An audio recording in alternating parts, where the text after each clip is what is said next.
জয় জয় শ্রী রাধে। তো গিরিরাজের ভোগের জন্য তৈরি করেছিলাম রায়তা।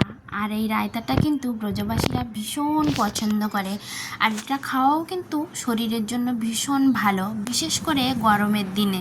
আর টক দইটা কতটা উপকার সেটা কিন্তু আমরা সকলেই কম বেশি জানি।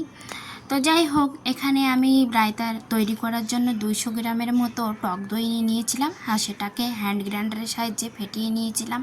তারপরে এর মধ্যে অ্যাড করেছি একটুখানি জল, আর একদিকে 1.5টার মতো শুকনো লঙ্কা আর একটু জিরে ভেজে রেখে দিয়েছিলাম ঠান্ডা হওয়ার জন্য। আর এটা কিন্তু কোনো রকমভাবে আমি মিক্সিতে দিয়ে গুঁড়ো করে নিই, কারণ এটা একটু গোটা গোটা থাকলেই ভালো হয়। তো সেই জন্য হাতের সাহায্যে ম্যাচ করে আর দইয়ের মধ্যে মিক্স করব।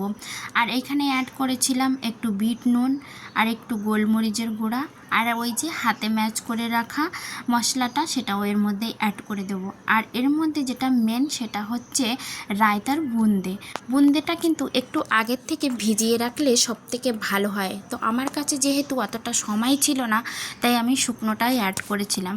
আর শুকনোটা যখনই অ্যাড করবেন তখন একটু বেশি জল অ্যাড করবেন, কারণ যাতে বুন্দেটা জলটা চুষে নেওয়ার পরেও রায়তাটা ঠিকঠাক থাকে। আর উপর থেকে ছড়িয়ে দিয়েছিলাম একটু ধনেপাতা। সব কিছুকে মিক্স করে একটু রেস্টে কিছুক্ষণের জন্য ছেড়ে দিয়েছিলাম।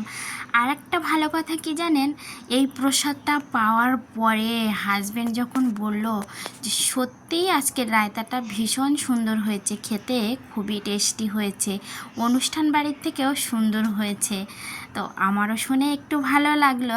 তো যাই হোক, কিছুক্ষণ রেস্টে থাকার পরে তারপরে এখানে এই যে ভগবানের ভোগের জন্য রেডি করে নেব। একটা বাটির মধ্যে ভগবানের ভোগের জন্য তুলে নিচ্ছি।